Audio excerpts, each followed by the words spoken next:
If you have an interest in horses and love learning more about horses, the horse industry, teaching, or even managing your own horse business, then you're in the right place. We would love you to join us on our mission, which is to improve the lives of horses around the world through the education of riders, handlers, and trainers. So get comfortable, listen in, and enjoy.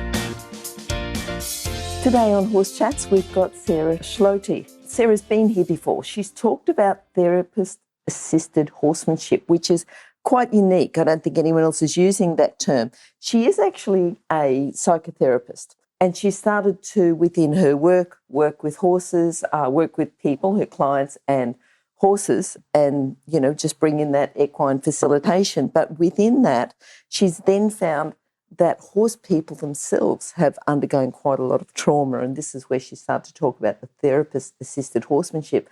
And we're going to go into a lot more detail today about it, talking about trauma-informed principles for horse professionals. I'd just like to remind you, though, about the mission of International Horse College. At International Horse College, the mission is to improve the welfare of horses around the world through the safe education of their riders, handlers and trainers. Have a look now at the wide variety of equine courses at internationalhorsecollege.com, registered training organisation 31352. Now, Sarah, how are you going today? I'm doing well, Glenys. How are you doing this evening, or this morning, rather, on your end? Yes. Now, Sarah, this whole idea of therapist-assisted horsemanship, I've asked you back to talk about this and trauma-informed principles for horse professionals because it's such an important subject. People that are listening to the podcast obviously have, the interest in horses, and many horse professionals are listeners of our chat, Horse Chats. And I think this is just absolutely invaluable information for them. But tell us a little bit more about how you got into this and why you've chosen to go through the trauma-informed principles within our chat today. Sure. I'd like to back it up by talking a little bit about how, as not so much an outsider, but as a non-horse trainer, as a human who has horses and who has done a fair amount of training on understanding mammals and mammalian psychophysiology and ethology, and who tends to be quite a bit of an academic nerd in terms of reading all about sort of trauma neuroscience and equitation science and so on. I come in sort of with a bit of an interesting lens, which is as therapists, as counselors, as various human helpers, there's an expectation in our field that as helpers of some kind, we are supposed to do our own therapy, right? Get our own work done, deal with our unresolved stuff, because that, if you are helping another human with those pieces, that's stuff that we have, that we all have. I mean, none of us gets through life without it. We don't grow up and become adults with a blank slate. We all have stuff. And if we're not taking care of that stuff, if we're not using ourselves safely and effectively as tools, as I like to affectionately say, we are the tools. We are the ones who are providing the work for other people to heal, and we're supporting people to find that healing within themselves. If we haven't done our own work, our stuff can bleed into or contaminate or affect the client's process.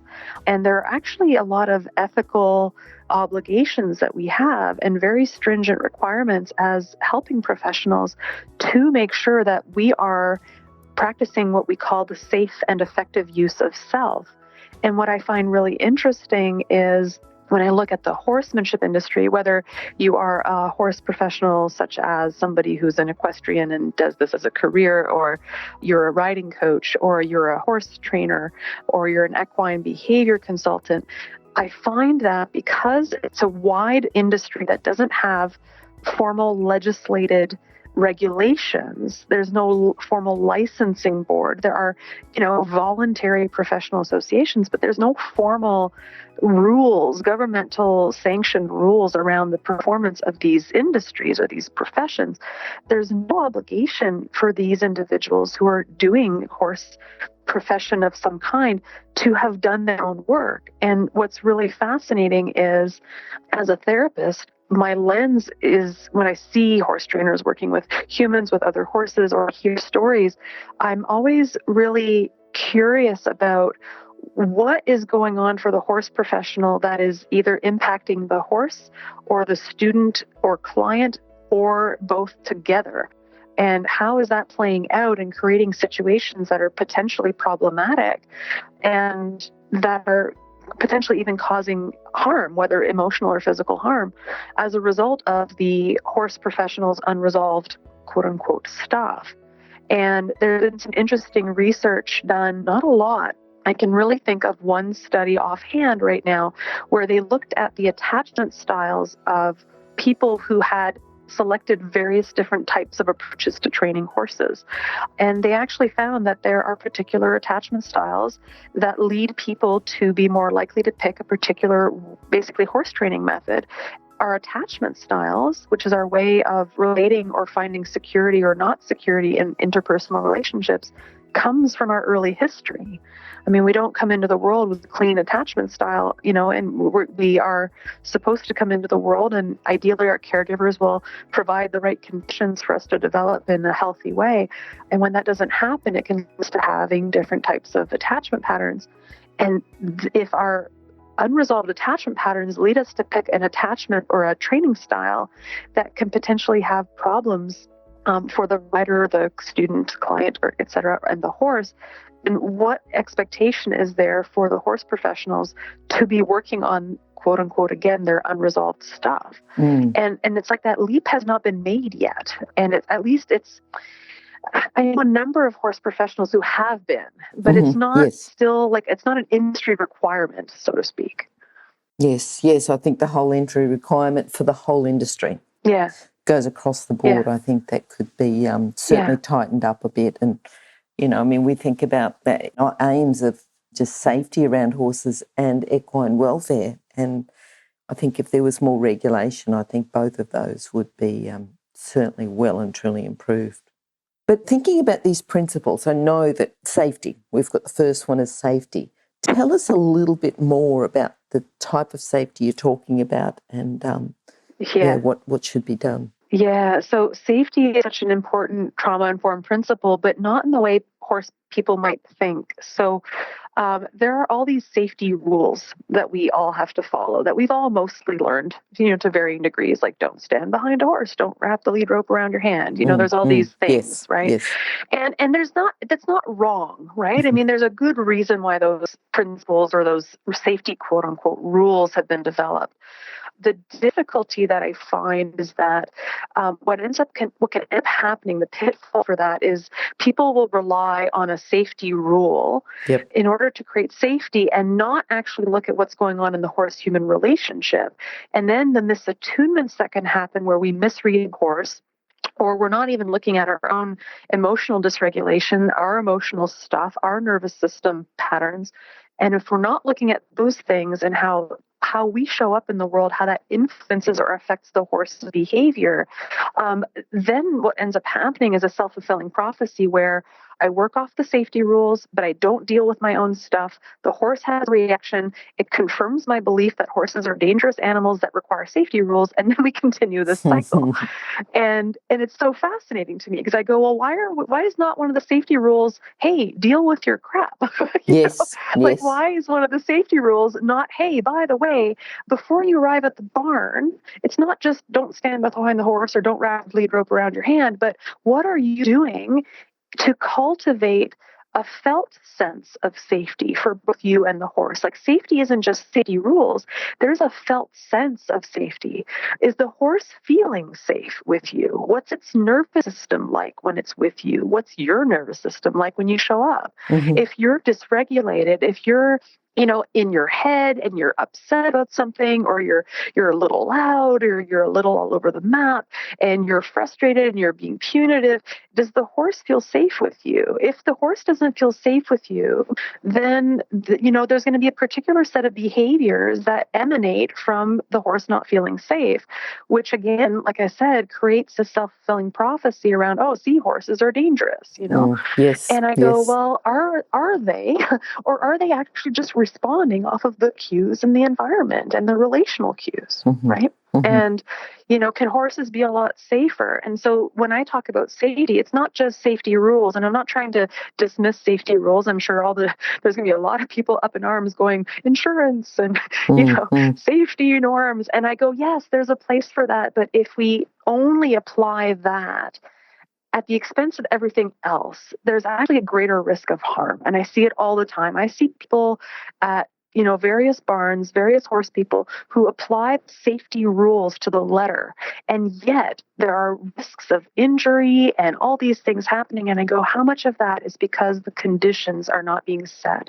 How much of that is the human not looking at their stuff? Yeah. And how it influences the horse's behavior, right? We tend to think of horses as being these these big animals that are meant to be obedient and, that have all these things that we expect them to do. We expect them to basically be ready to be ridden and do all these things. Horses have their own agendas. I mean, horses have their own needs and their own desires and their own stuff. I mean, we come in and impose things on them and then get pissed off when they get, they react in a funny way. And it's like, well, that might lead us to another one of our principles, which is, choice and voice, right? And I think those are further down the list. Yeah. Well, I'm thinking about the consent as well. Can you talk to us about the consent principle? Because I think that's quite important. Yeah. We'll talk about choice and voice after that, but we'll certainly get to that. Yeah, the consent, cool. I think. Yeah. Sure. So consent all these for me are the distinctions between them in some ways are kind of arbitrary. Because, part of safety involves consent and choice and voice, right? Like all these things kind of bleed into each other. They're not so distinct. But if I were to split them out, consent is really that place around, okay, like where's the agency for the human client and for the horse in what I'm trying to provide them? As in, have I checked in with them? How are they feeling right now? Are they just going along with what I say because they've learned to, in their own traumatic experiences, follow the leader, guru culture, be a good boy, good girl, good individual, good child, whatever your gender identification is? Like a lot of people in their own trauma experiences have learned to comply with authority.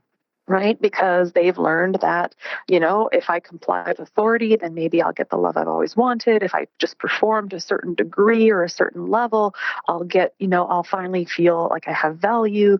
And so we've got, the rider's trauma, for instance, that can affect what happens. And so if you've got a rider showing up and they are hell-bent on doing everything right and performing in order to get moms and dads or parents' love, and because, hey, I did this really well, look at what I've done, and I want to look for the coach's approval. A coach comes from a background where, hey, it's all about being the authority, right? And the coach is raised with that kind of history. Then we can get into situations where coaches and students or clients or whatever you want to call them start to override. And then we end up with a situation where the rider might be really anxious or really nervous. And then the horse is reacting off the rider. And then the coach gets annoyed. And what do some coaches say? Don't let the horse win. They're just testing you. Hit it harder. Make it do what you're asking. And not all coaches and horse professionals are like this, of course. There's obviously a number of people who are not going to meet this description. So I'm not trying to put everyone in the same category. So I'm not for a moment, assuming all horse professionals have unresolved issues that, affect their work. I'm speaking to those who do. I'm speaking to the fact that we all have stuff. And even the best intended individuals will have moments where they slip up and their stuff comes forward. Even us as therapists, those of us who've done years upon years of therapy, will still have moments where something called countertransference comes up. Countertransference is our reaction to the client's response. And if we don't deal with our response to the client's response and make sure that that response is actually going to be helpful and not harmful, we can actually lose our license to practice if there's a complaint or there's some sort of ethical investigation, right? And so for coaches, this idea of consent is, hey, like where, or any kind of horse professional, it's like, hey, is the horse actually willing to be here today? Is the horse willing to show up, or is it being coerced? Is it shut down? If the horse is shut down going into the experience, that might create more safety issues because the horse is shut down or the horse is reactive. And then if the human professional is not dealing with their own frustrations around when an animal says no or someone else says no, and they're not able to perform and get the client and the horse to be where they need to be, and the human professional, the horse professional rather, starts going into their own stuff around performance and needing to perform and needing the student and the horse to be at a certain level, and they go into their own stuff around worthlessness, you can start to see where escalating behaviors start to happen and where you start to see abuse occur is when all this unresolved stuff comes to the fore. And so consent, a lot of that is around, hey, where are we at today? It's not for the horse professional to be a therapist. That's not what I'm saying at all. I'm asking horse professionals to be human. Yes. Right. And yes. to own their stuff and to check in with themselves and model for the human at the very minimum, model through their own awareness and their own regulation and their own ability to own their stuff and be vulnerable with students and say, hey, you know what, how are you doing today? Are you feeling ready for this? How are you coming in? Are you feeling, a little energized? Are you feeling anxious? Like what's going on? Because if we don't sort of look at that first, then we might not get very far. The horse might end up having difficulties, and the horse professional can also model that and say, I remember having times where I felt myself really anxious and I pushed myself too far and I ended up doing things I regretted, and created situations that were really unsafe. Like when the more a horse professional can own their part in an experience or show vulnerability, that actually goes a long way to de-escalating a lot of the unspoken expectations and anxieties and pressures and shame, performance stuff, and just those little moments of humanity, which we slow down and we go, hey, how are you doing? Where are you at right now? Like, are you feeling up for this lesson? Like, do we need to take a moment just to kind of just spend some time getting the horse tacked up, or even just spending some time on the ground being with the horse without even backing up? Like, what's the horse's response to how we both are today? Right? Like it's letting go of the task, right? Letting the task and the goal to focus on where things are at right now. Because if none of us are in the right nervous system state, the goal itself that you're trying to get to is going to be even harder to reach. Okay. So we want to set up for success, right? Yeah. Yes, yes. So we've got the consent, and you've talked about as the horse willing to be here, the choice and the voice. How are those? Because I know you've said consent, choice, voice, they do link with each other. But can you talk to us about the linking of the choice and the voice? Yeah, so choice and voice and consent are really highly attached to each other. So the choice is, hey, can I voice an opinion here? Can I make a decision? Do I have the space to be able to express a preference? And the choice shows up through the voice. Like, am I actually listening or allowing the other, whether the other is another human or an animal, right, to actually hear what they're communicating to me, right? So often, and we live in a modern society where, unfortunately, that's kind of a lost art. We've lost the ability to read body language really well. We kind of work off of, what people are saying with their words, but not what they're saying with their bodies and their facial expression and their gestures and their posture. And while there are some people who will read horse body language, I don't know that it's always done, or it's done with a certain degree of nuance. And there's so much more going on in terms of hearing the voice of the horse or hearing the voice of the student or client that you're working with, in terms of, hey, and if you're not looking at that stuff in yourself, it's really tough to really pick up on some of the subtleties in the other, regardless of what species the other happens to be. And so often our own blind spots affect what we see or not see, or hear or not hear. So if I'm not hearing my own self, my own stuff, it's really hard to be able to accurately detect if a horse is, is it the horse willing to be here? Is it just complying or appeasing? Is it obeying or going along with because it knows that that's what's expected? And so it knows to do what it's supposed to do because, or else, what is the horse's voice in this? And what ends up being really interesting for people who are horse professionals, a number of people I hear when I talk about these topics, and I'm certainly not the only one. I have a number of horse professional colleagues who also speak about these things. It's becoming more visible, although still not the norm, is people say, well, gosh, if I give the horse choice and a voice and I look for the horse's consent, we're never going to do anything. And that's a really interesting, like, what does that say?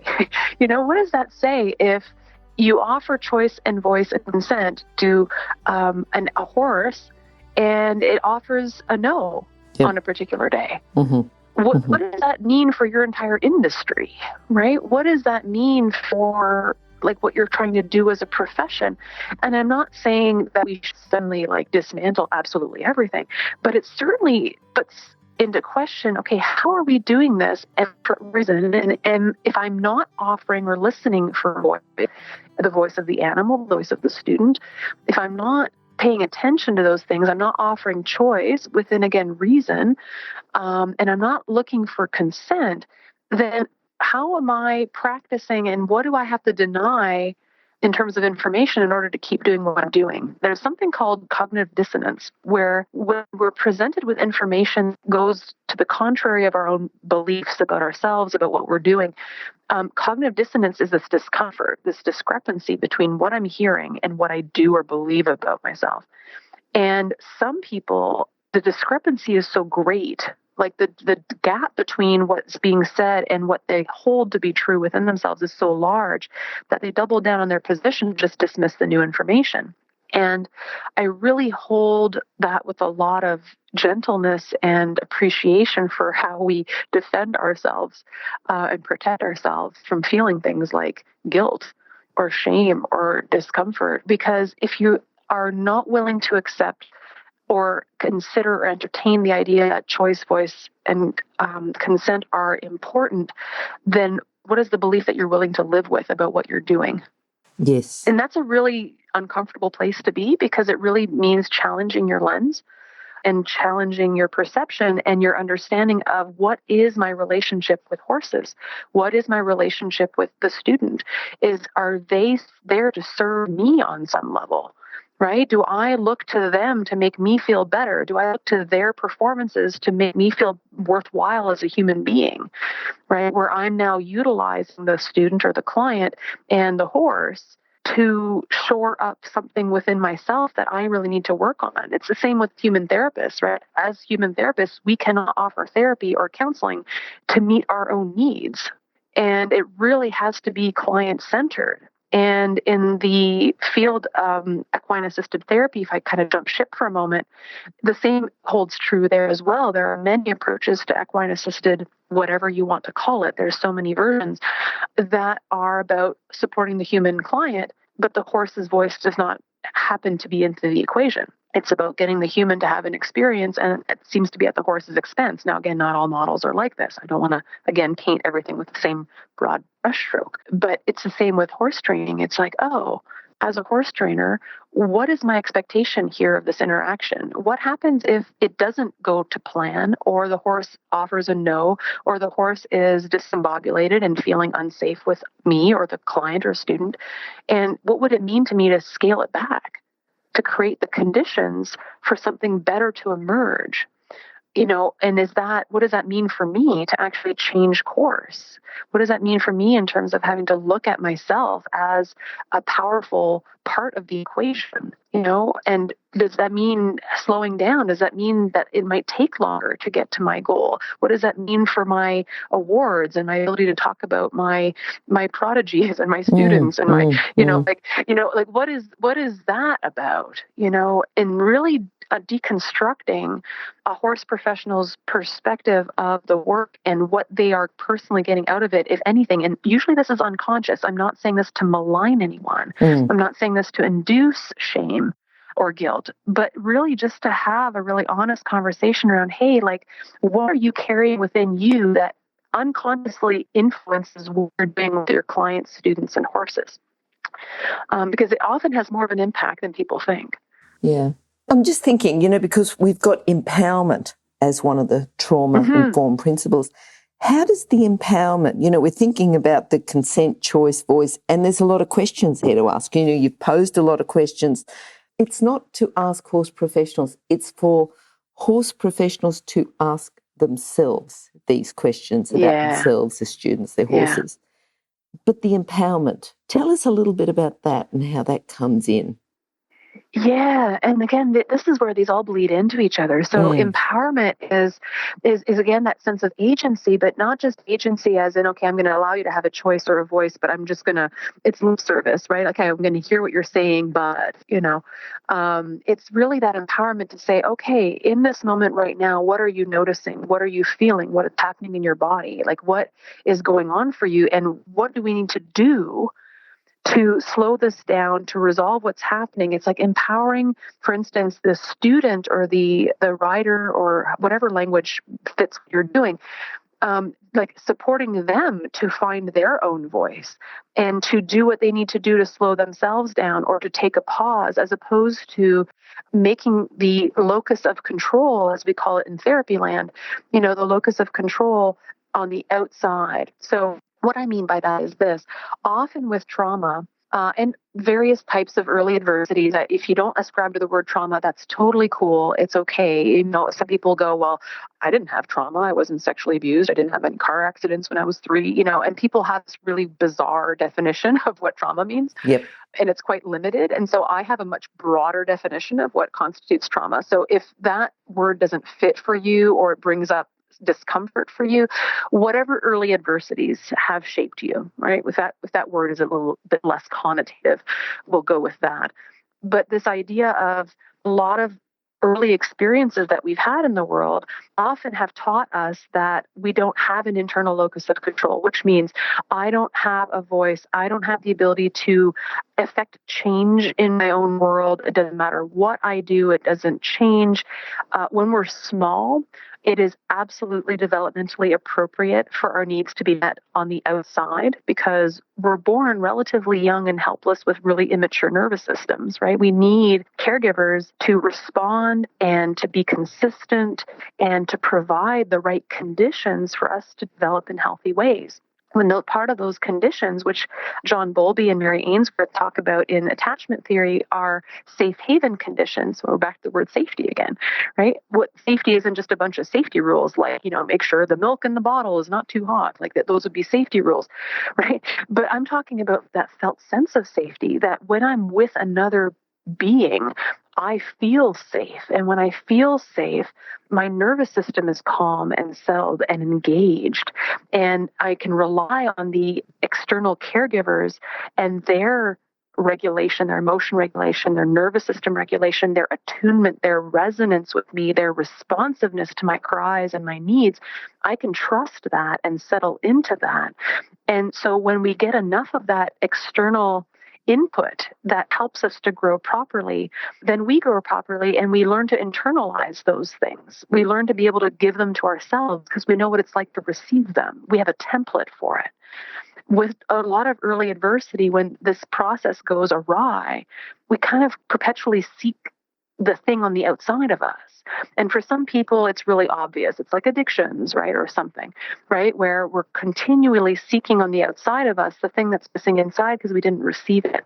Whether that's belonging or a sense of safety or a sense of attunement or a sense of deep connection with another and feeling met and heard and valued and loved. And when we don't get that stuff, the consistency, the reliability, the security in relationship, the co-regulation, as we sometimes call it, when we don't receive that, it's like we're perpetually looking for it and seeking it outside of ourselves. And some people it's addiction, other people it's being a super achiever. I know because I'm a recovering old functioner, right? That's my version, Yep. Of that, right? And placing a lot of performance pressure on myself. I've gotten way better at not doing that.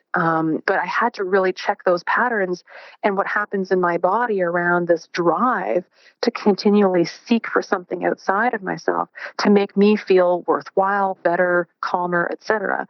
And that will be that difference between internal locus of control and external.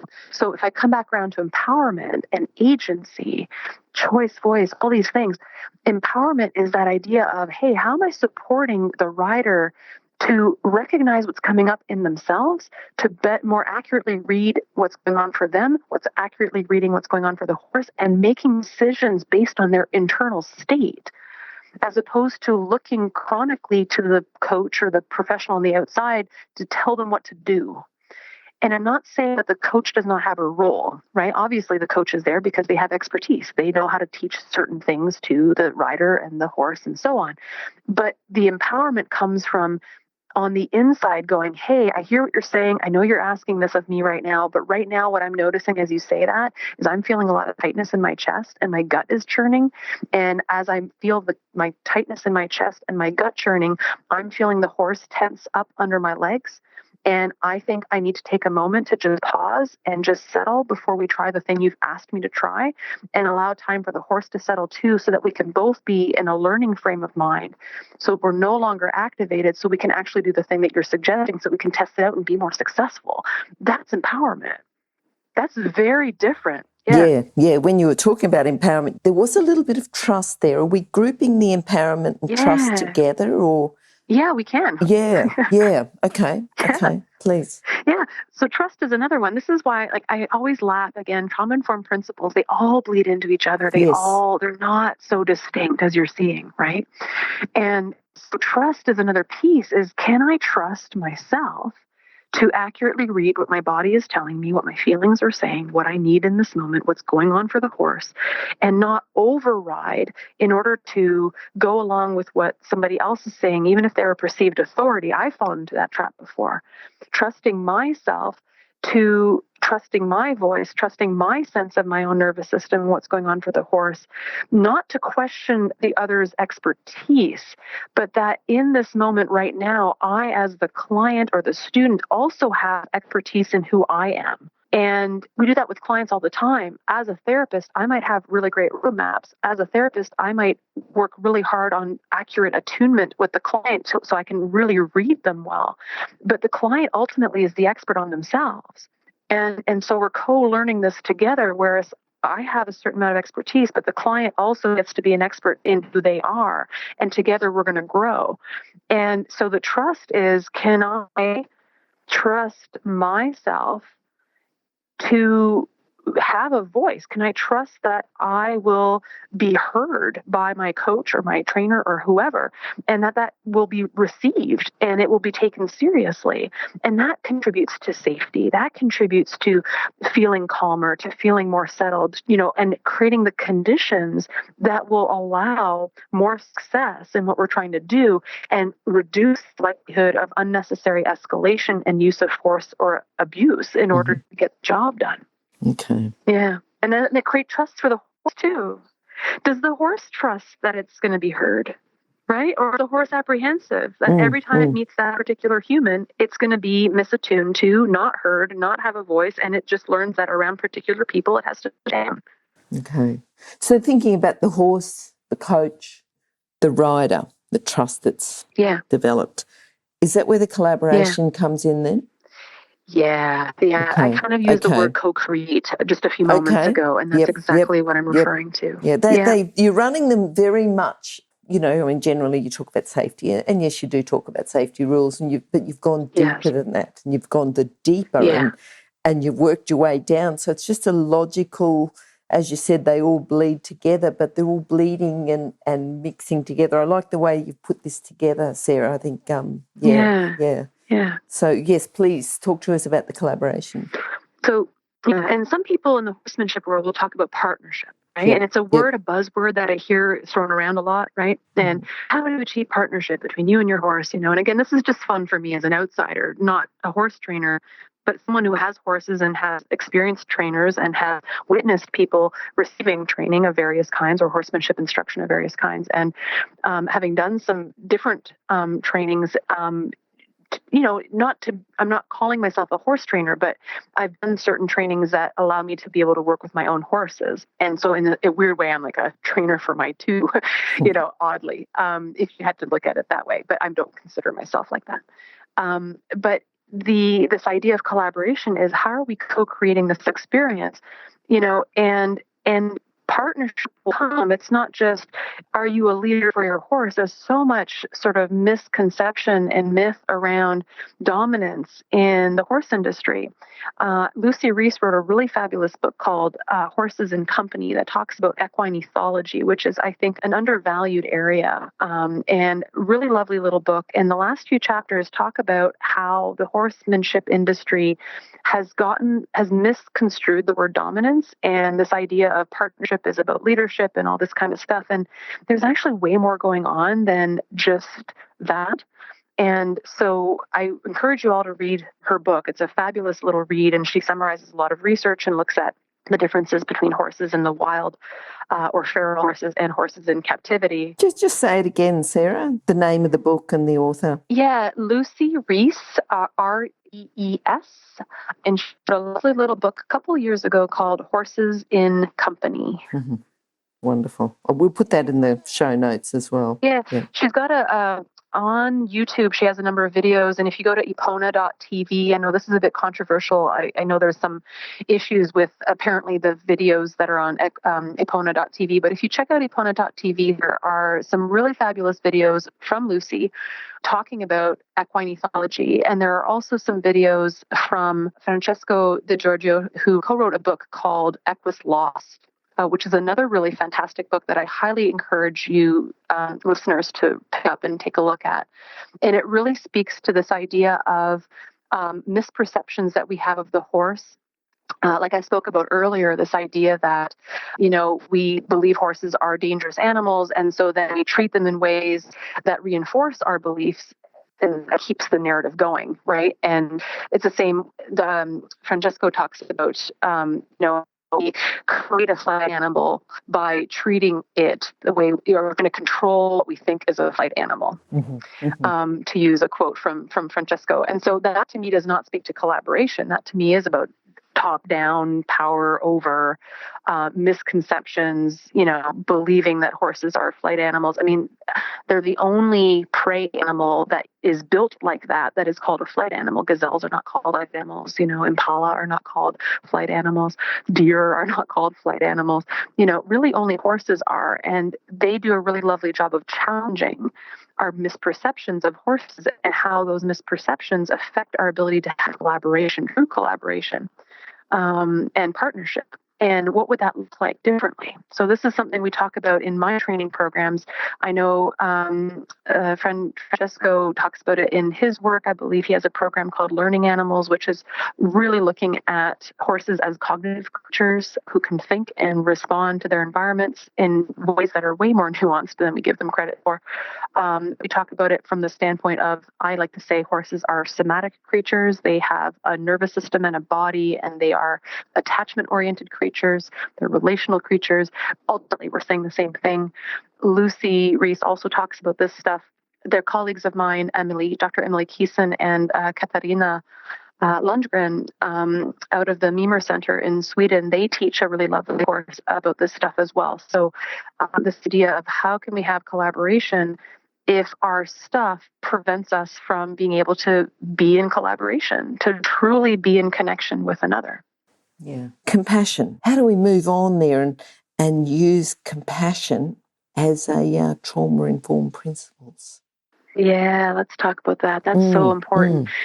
This is about, and this is where some people will go, this is really, fluffy and a little too woo-woo. But I really disagree. And there's been a lot of really interesting research about the importance of self-compassion, both towards ourselves, which also then allows us to have compassion for others. If we were not extended compassion as little people, if we were not shown grace and understanding and attunement, and we were taught to suck it up, get over it, we were taught that affection and attention and, all these things were not available or were conditional, we often can respond to things like compassion and or self-compassion with a lot of resistance.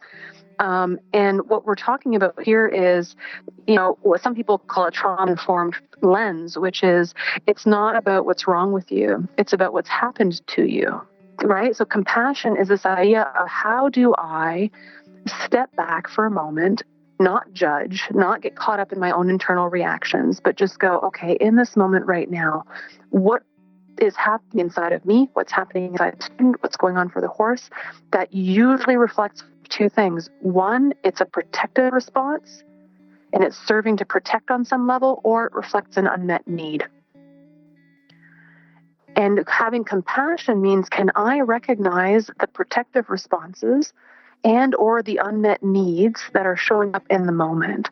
And within them and also within myself, can I have compassion for the fact that I pushed that student and that horse a little too hard today? Okay. Can I recognize that that was my stuff? Can I have compassion for myself, or do I go automatically into being super judgmental towards myself and go into my own shame and self-loathing, and then I just use that as a stick to beat myself with and to, direct that same kind of punitive energy to the client and the horse through the whip, for instance, right?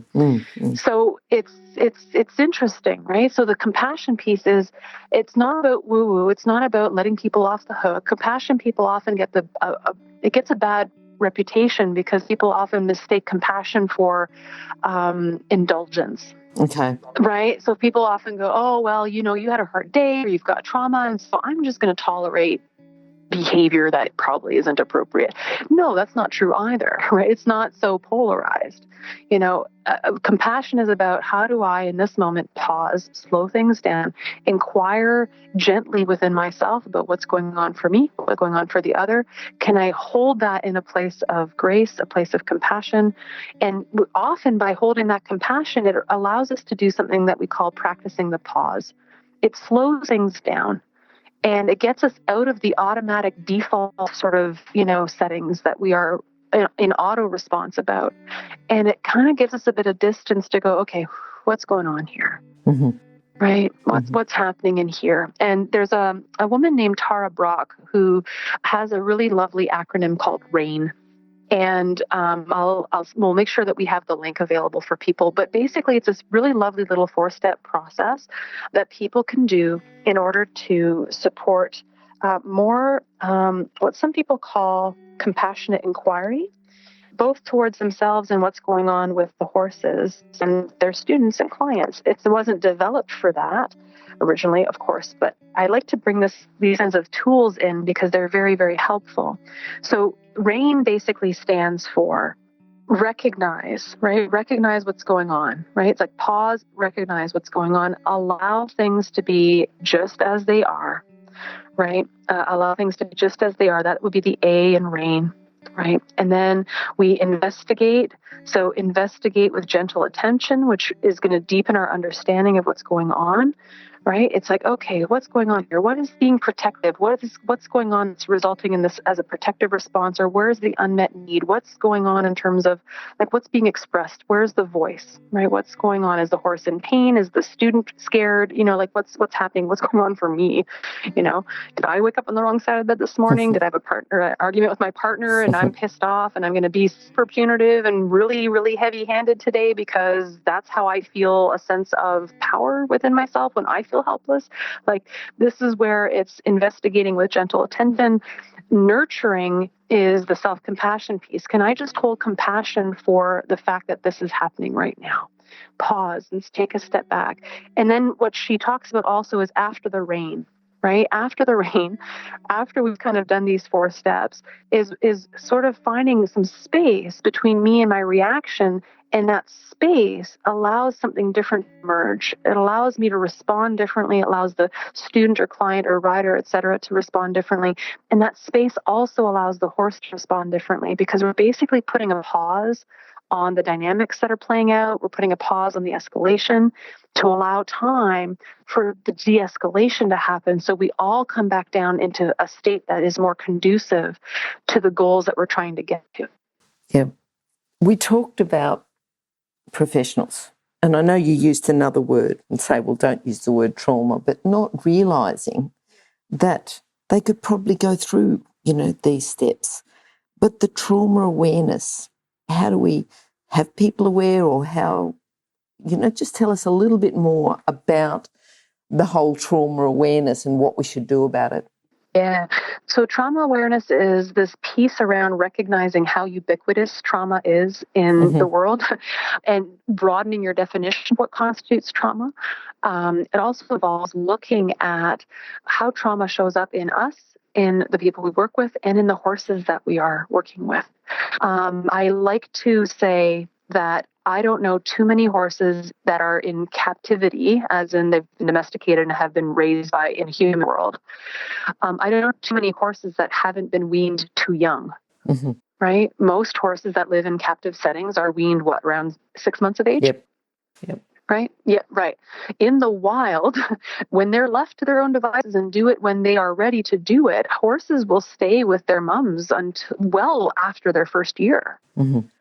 And, they pick their families, they pick their bands, and we don't see the degree. Lucy Reese talks about this in her book, and I talk about it in my Equisoma training, where we don't see the degree of conflict behaviors in wild or feral like horse bands or herds that we do in captivity. And people start to see the horse as, well, horses are like this, and horses have behavior issues, and horses are dominant, and they're just trying to be in charge, or, that's a bad horse, or, or horses are always about, who's got the hierarchy. And when you take a moment to kind of pause and step back and go, wow, in the wild, we see far less aggression in wild horses than there are in horses in captivity.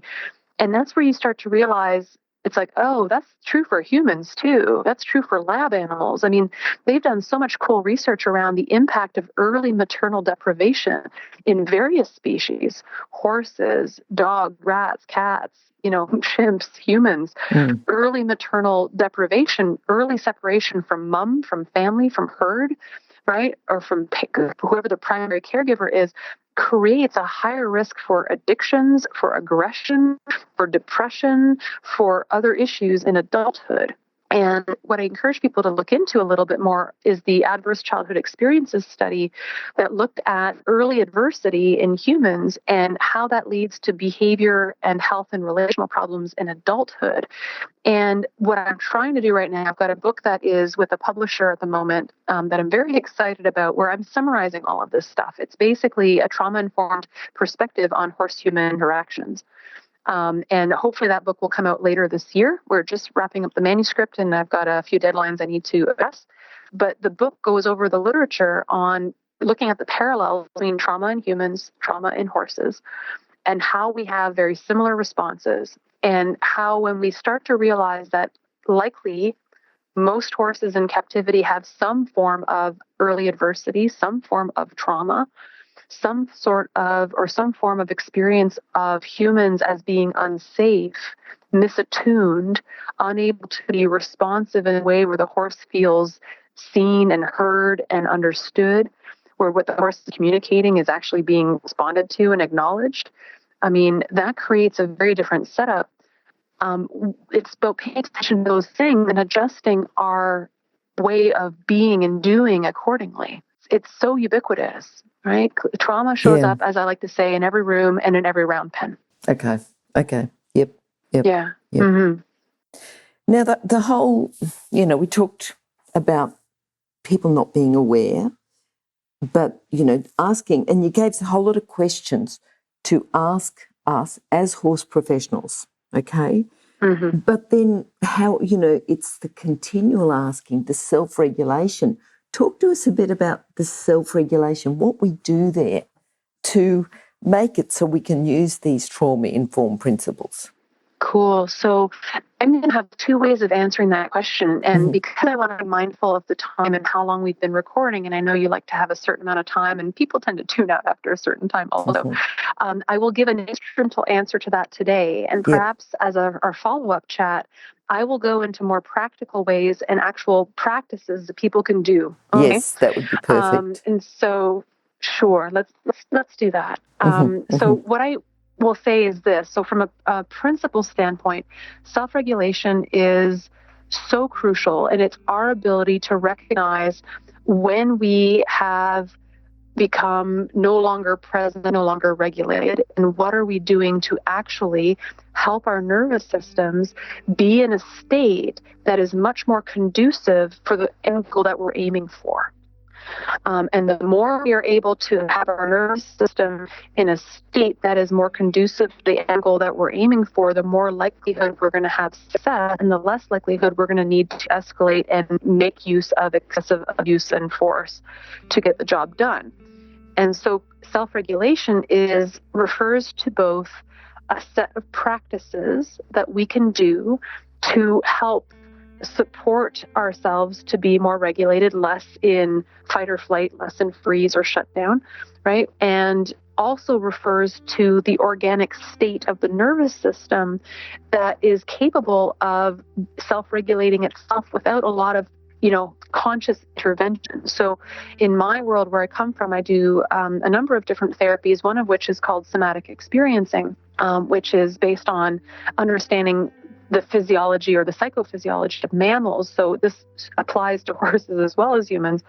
But within that model, there's voluntary self-regulation, right? Strategies we do to help ourselves to settle.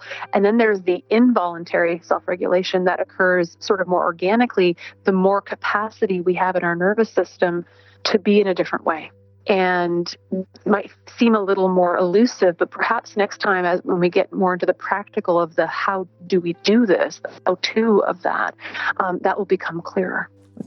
Okay. Yeah. Look, Sarah, I know that you always give us so much information, and I'm really looking forward to the next chat. How we can use these and go into the self-regulation and go through that. I think anyone that's listened here and has listened to your previous chat will say this is really relevant for me as a horse professional. Yeah. So certainly looking forward to your next one. But Sarah, if people do want to contact you direct, what's the best way? They can find the details on Horse Chats. Just go to Horse Chats and search for Sarah, okay? You've got Equusoma, so that's EQUUSOMA.com. They can go to your direct website, although your direct website doesn't involve horses, but it is about your work that you do, and that's Sarah Schlote. And it's SarahSchlote.com. We will put the proper links on, and also just Sarah.Schlote on your Facebook page. Yes. We'll put all those links on Horse Chats just in case people miss them. Is that the best way to contact you, through one of those areas? Yeah. Okay. Yeah, that would be one of the best ways. Some people do try to reach out to me through Facebook. I have 2 Facebook pages and a Facebook group that I manage. I've got a Equusoma Facebook page, Equusoma Facebook group, and I also have a page separately for my private practice. Some people will try to contact me through there, and I try to discourage people from doing so, mainly because if you're not already a contact of mine on Facebook, it's like sometimes those messages go to that sort of hidden folder. Yes. And I don't always think to check there. And so sometimes, I do try to make an effort to check in those thoughts, but I don't always manage to address that in a timely manner. So I usually ask people to email me. And so or email my office manager. And so if you're looking for direct contact, definitely contact through the websites. There are contact forms there. If you don't hear back from us within a few days, please try again. We do receive a high volume of emails and inquiries for trainings and personal support and consultation advice and from people around the world. So it's not that we're deliberately trying to ignore you. We're just trying to contend with volume. So, not a problem. Please reach out those ways. And I do have a LinkedIn account. I will say this, it is a very underutilized LinkedIn account. I think the last time I logged in was about 2 months ago, and before that it had been about 3 years. Okay. We may not need that not one. The best place. Yeah. We'll leave that out. Okay. All right, Sarah, looking forward to catching up with you again. And Wonderful. Certainly. And, I love the time that you put in, and I love the depth of information that you give us. I think very valuable. So thank you. Fantastic. You're welcome. I look forward to the next one. If you've enjoyed this chat, then please comment, rate and subscribe. If you'd like any changes or recommendations for guests, then please contact us through horsechats.com. And while you're online, have a look at the government-accredited courses at internationalhorsecollege.com. Registered Training Organisation 31352. Remember that our comments and instructions are general in nature and do not take into consideration your individual horses or your individual ability and circumstances. If you enjoyed this podcast, then please leave your comment below.